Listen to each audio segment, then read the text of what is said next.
Bienvenue à tous et merci de nous rejoindre pour cette nouvelle édition de l'Africa Tonight. Au sommaire de ce journal, Ignace Sossou est libre. Le journaliste béninois est sorti de prison ce mercredi 24 juin. Il avait été condamné en appel à 6 mois de prison ferme pour harcèlement sur les réseaux sociaux. Un accord entre le Soudan et le Fonds monétaire international. Le pays a obtenu la mise en œuvre d'un programme de réforme économique sous la tutelle du FMI. Un programme qui doit permettre de minimiser l'impact de la crise sanitaire sur l'économie soudanaise. Et fin de l'épidémie d'Ebola dans l'est de la République démocratique du Congo. Les autorités congolaises l'ont annoncé ce jeudi 25 juin. L'épidémie qui a fait au moins 2287 victimes dans 3 provinces du pays. Mais tout d'abord, les Burundais rendent un dernier hommage à leur ancien président Pierre Nkurunziza. Les funérailles de l'ex-chef d'État décédé le 8 juin dernier à l'âge de 55 ans ont débuté ce vendredi. Des obsèques dans la plus stricte intimité familiale ont eu lieu à l'hôpital du cinquantenaire de Karoussi dans le centre du pays. Avant que la dépouille ne soit amenée au stade Ngoma de Gitega pour des obsèques nationales avec les honneurs militaires en présence de hauts dignitaires et des membres du corps diplomatique. Le journaliste béninois Ignace Sossou a recouvré la liberté après 6 mois passés en détention. Il est sorti de prison ce mercredi. Le journaliste avait été interpellé le 19 décembre 2019 par l'Office central de répression de la cybercriminalité avant d'être condamné à de la prison ferme pour cyberharcèlement dans un procès qui l'opposait au procureur de la République Mario Metonou. Reportage de notre correspondant Lefty Ounou. Condamné à 12 mois de prison, dont 6 mois avec sursis, suite au verdict du procès en appel le 19 mai 2020, dans un dossier qui l'oppose au procureur de la République du Bénin, Mario Metonou, le journaliste béninois Ignace Sossou est sorti de prison mercredi 24 juin 2020. Il a purgé une peine de 6 mois de détention et est désormais libre. Mon état d'esprit, c'est l'état d'esprit de quelqu'un qui vient de sortir de prison. Je suis heureux de retrouver ma famille, de retrouver mes proches, de retrouver mes collaborateurs. Ignace Sossou avait écopé de 18 mois d'emprisonnement ferme pour harcèlement par le biais de moyens de communication électronique sur la base du code du numérique en vigueur au Bénin en première instance le 24 décembre 2019 avant d'obtenir une réduction de peine au terme de son procès en appel à Cotonou. Cependant, l'affaire qui oppose Ignace Sossou au procureur de la République Mario Metonou est pendante devant la Cour suprême. Nous avons fait un pourvoi en cassation parce que nous estimons que, telle que la décision a été rendue, il y a un problème d'application des lois de la République. Donc il faut que la Cour suprême nous départage. Nous avons fait le pourvoi en cassation. Nous attendons qu'on nous appelle pour que nous puissions déployer les moyens de droit que nous avons. Au Bénin, la liberté de presse est mise à rude épreuve.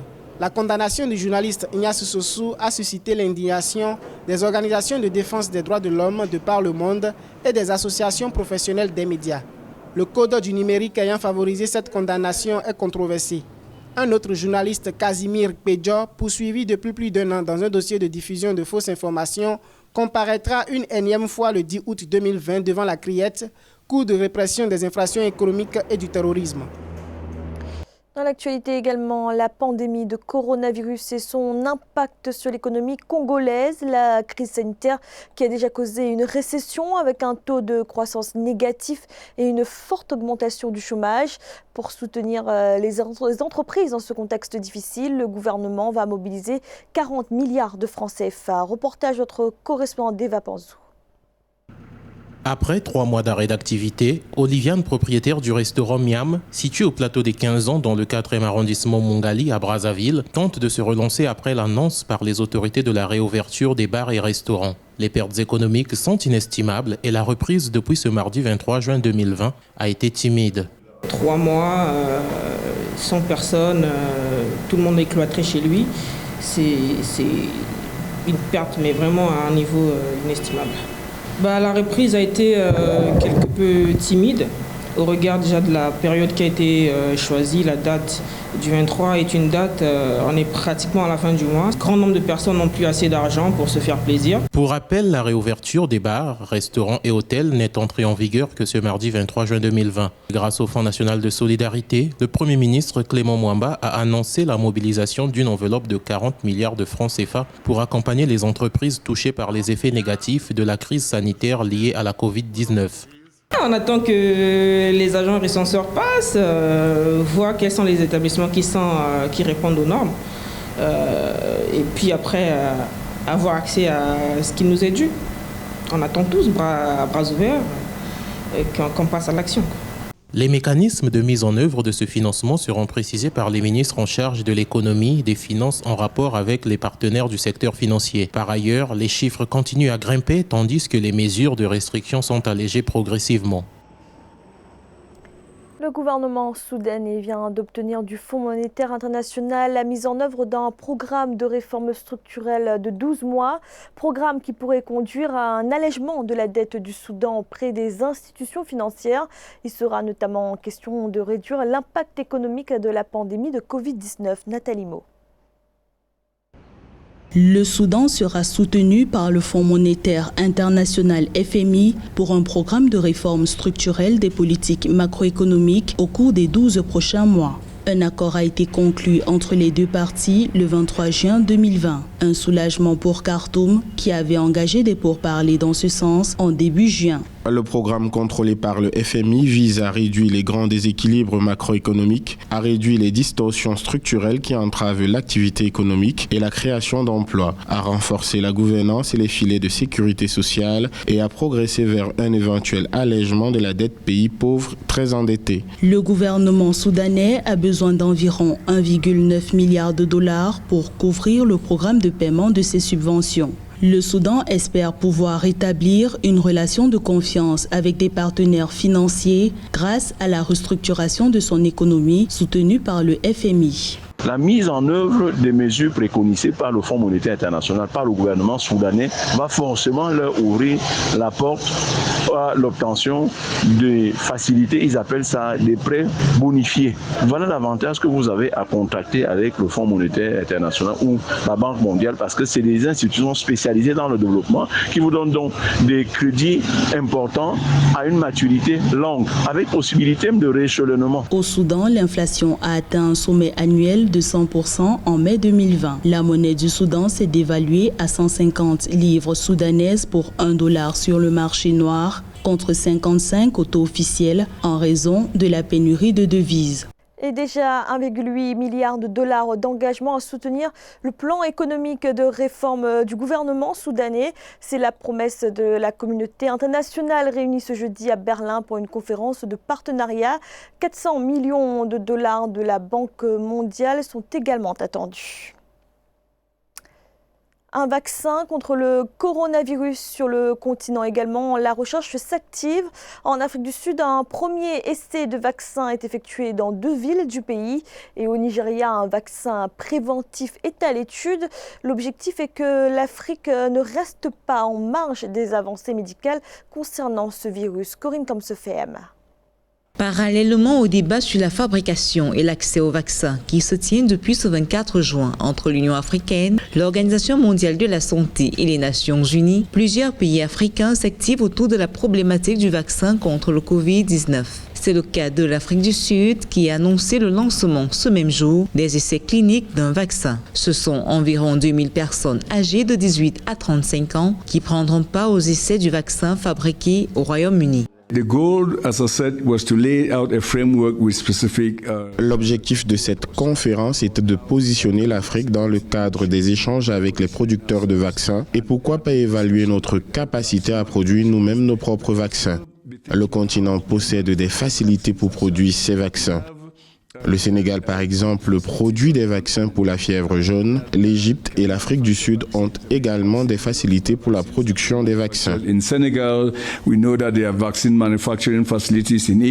Le 19 juin, c'est le Nigeria qui a également fait savoir qu'un groupe de scientifiques de l'université d'Adeleke, dans l'état d'Eda, a mis sur pied un vaccin préventif. Un projet de 7,8 millions de naira, financé par le Trinity Immunodeficiency Laboratory et Helix Biogen Consult. virus. Les chercheurs ont tenu à préciser qu'il faudrait au moins 18 mois pour une large utilisation du vaccin, le temps d'effectuer des analyses supplémentaires et d'obtenir les approbations requises par les autorités médicales.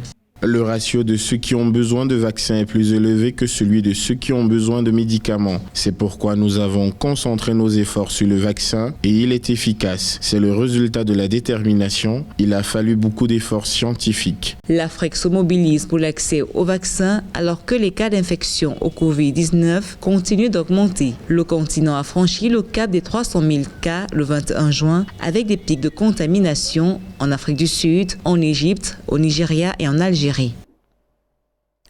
Dans l'est de la République démocratique du Congo, l'épidémie d'Ebola est officiellement terminée. Les autorités ont proclamé ce jeudi 25 juin la fin de la 10e épidémie du virus à Ebola dans cette partie du pays.